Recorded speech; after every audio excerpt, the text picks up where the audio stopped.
Primeiro, né, a ideia da eletrônica está sendo implantada aí, né, cada vez mais, se deve a vários fatores. Aqui a gente pode citar economia de energia, então os circuitos eletrônicos geralmente consomem menos energia. A gente pode citar também a questão da eficiência, então o circuito eletrônico ele tende a ser mais rápido, né, a velocidade de resposta de um circuito eletrônico tende a ser mais rápido do que um eletromecânico. E outra coisa que a gente pode citar também é segurança. Circuitos eletrônicos, geralmente, por meio de de interface de potência, né, eles conseguem acionar cargas elevadas que consomem altas correntes por meio de correntes muito baixas. E na eletrônica, né, no mundo da eletrônica, a gente tem muito mais recurso do que no mundo elétrico e eletromecânico. Tem muito mais recurso, né, tanto questão de circuito lógico, computacional. Hoje em dia dá para perceber que a gente consegue desenvolver muita coisa na eletrônica. A eletrônica, sendo o que ela é hoje, né, o que a gente conhece hoje, se deve muito ao estudo de dispositivos que são semicondutores. A gente viu que existem materiais que são condutores, materiais que são isolantes, né? Então, basicamente esses dois extremos. Condutores têm mais elétrons livres, né, na camada, são materiais que conseguem conduzir com facilidade uma corrente elétrica. A gente tem os isolantes, que é o oposto.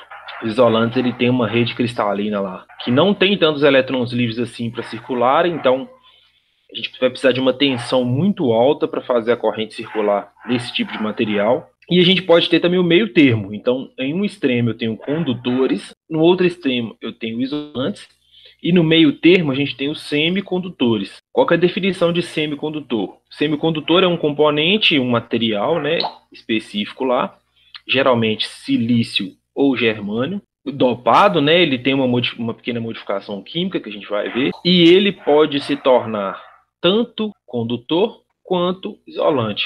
Um semicondutor ele pode caminhar aí nesses dois extremos. Então, ora ele pode conduzir corrente, ora ele pode bloquear a corrente, dependendo de algum parâmetro que o circuito tenha. Hoje, então, se a gente for pensar assim, né, no mundo real prático, tem acesso à eletrônica o tempo todo. Essa interação que a gente está tendo aqui se deve a circuitos eletrônicos que estão aplicados em telecomunicações. Então, existe uma aquisição de dados sendo feita aqui, tem uma câmera que está enviando sinal, tem um microfone que está enviando sinal, isso está gerando um pacote de dados que está sendo processado pelo meu computador.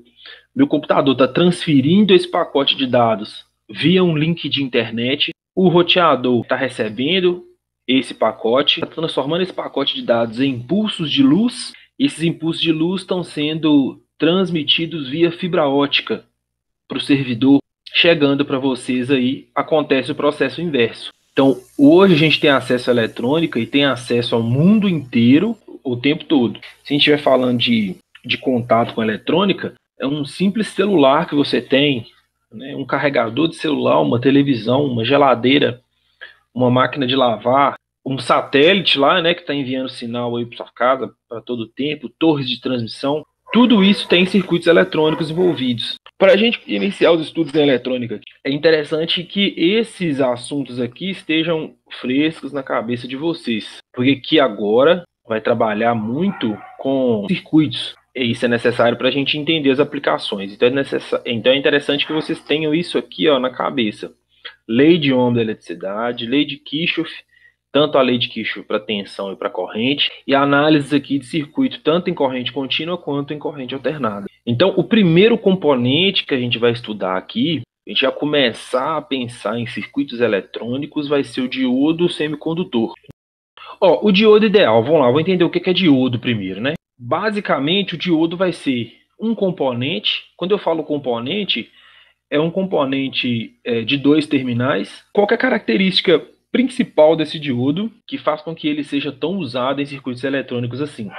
A característica principal dele é a seguinte: em condições normais, o meu diodo conduz apenas em um sentido. Ele é um componente unidirecional. Unidirecional quer dizer que é um sentido só. E o sentido que o meu diodo vai conduzir é exatamente desse sentido aqui que está indo do mais para o menos, tá vendo? Olha, no sentido da seta aqui, indicado aqui por ID. É assim que o meu diodo vai conduzir.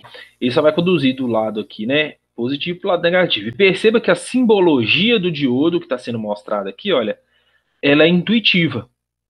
Porque a simbologia dele parece uma seta. E essa seta aqui indica exatamente o sentido permitido para a corrente fluir no diodo. Esse terminal aqui, na cauda aqui da seta, por assim dizer, né, é chamado de anodo. A gente vai entender o porquê desse nome anodo, tá? E na ponta da seta aqui, por assim dizer, é chamado de cátodo. Esses nomes vêm de ânion e cátion, lá da química. A gente vai entender por que foi dado esse nome para eles aqui. Então, um diodo, quando ele está com positivo e negativo dessa forma aqui, a gente fala que o diodo está diretamente polarizado. Quando ele está diretamente polarizado, quer dizer que ele está consumindo corrente elétrica e funcionando aqui como uma chave fechada. Tá? Então, chave fechada permite a passagem de corrente elétrica. Se o meu diodo está polarizado reversamente, o que eu quero dizer com isso? Se essa polaridade aqui tivesse trocada, ó, o negativo tivesse aqui, o positivo tivesse aqui, a gente falaria que o diodo está reversamente polarizado. Aí, nesse momento, o meu diodo vai se comportar como uma chave aberta e bloquear a passagem de corrente. Tranquilo aí? Então, o diodo pode se comportar de duas formas. Uma forma vai ser chave fechada, uma forma vai ser chave aberta. Ele vai ter essa dualidade aí, no que diz respeito ao seu funcionamento no circuito. Aqui mostra o gráfico de funcionamento de um diodo. E nesse gráfico aqui a gente vê o eixo Y aqui, olha, como corrente no diodo, que aqui foi chamado de ID. E aqui a gente tem no eixo X a tensão no diodo, chamada aqui de VD. Esse VD é a tensão que você coloca nos terminais do diodo. Se eu estou andando aqui no eixo positivo de X, quer dizer que eu estou aplicando mais tensão aqui nos terminais do diodo. Tá? Tensão positiva. Se eu estou indo aqui para o negativo de X, quer dizer que eu estou aplicando aqui tensão inversa, né? Tensão negativa. Se eu analiso aqui o eixo positivo de Y, quer dizer que tem cada vez mais corrente circulando pelos terminais do meu diodo, no sentido positivo. E aqui embaixo, ó, cada vez menos corrente circulando. Esse gráfico aqui é muito simples porque ele está falando do diodo ideal. Esse diodo aqui não existe. Ideal porque desconsidera um monte de coisa e fala se a gente vivesse aí no mundo perfeito, né? Onde não existe perda, não existe atraso, não existe nada. O que esse gráfico diz para nós? Que quando a tensão aqui atinge um valor um pouco maior que zero, o gráfico está parecendo que está aqui no mesmo eixo, tá? Mas está um pouquinho para frente. Quer dizer que quando você atinge uma tensão VD maior que zero, o meu diodo começa a conduzir corrente, olha. Diodo conduzindo corrente, ó. Então, se eu aplico tensão positiva, a corrente flui no diodo. Se eu aplico tensão negativa, olha, para o lado esquerdo, perceba que aqui não existe corrente negativa, tá vendo? Olha, eu aplico tensão negativa, porém o meu diodo não responde, igual a imagem aqui embaixo está mostrando, olha. O diodo não permite que essa corrente aqui circule e dê, ó. Então aqui mostra corrente zero, ó. Não tem corrente quando eu forço a corrente a passar nesse sentido aqui que está sendo mostrado na parte de baixo. Então, no sentido positivo da tensão, existe corrente, igual está mostrando aqui, ó.